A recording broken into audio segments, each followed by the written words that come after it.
কেমন হবে কবরের প্রথম রাত? এটি এমন একটি সময় যা প্রতিটি মানুষের জন্য ভীষণ গোপন এবং অজানা বিষয়। ইসলামের দৃষ্টিকোণ থেকে এই রাতটি খুবই গুরুত্বপূর্ণ এবং ভয়ঙ্কর হতে পারে, বিশেষ করে যার আমল খুবই খারাপ তার জন্য। কেমন হতে পারে কবরের প্রথম রাত?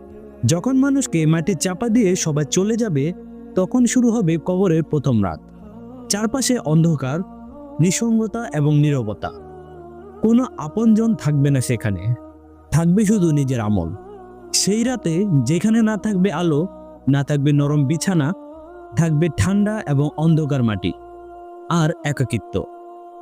তখন আসবে দুজন ফেরেশতা, মুনকার ও নাকির। তারা প্রশ্ন করবে তোমার রবকে, তোমার দিন কি, এবং রাসূল সাল্লাল্লাহু আলাইহি সাল্লামকে তুমি কি চেনো? যদি তুমি এই তিনটি প্রশ্নের উত্তর দিতে পারো, তাহলে তোমার কবর হবে জান্নাতের বাগানের মতো। আর যদি উত্তর না দিতে পারো, তবে কবর হবে জাহান্নামের গর্তের মতো। তখন কেউ তোমাকে সাহায্য করতে পারবে না, না বাবা, না মা, না বন্ধু বান্ধব। সাথে থাকবে তোমার শুধুমাত্র আমল। দুনিয়াতে ভালো বা খারাপ যাই করো না কেন, তাই তোমার সাথে যাবে।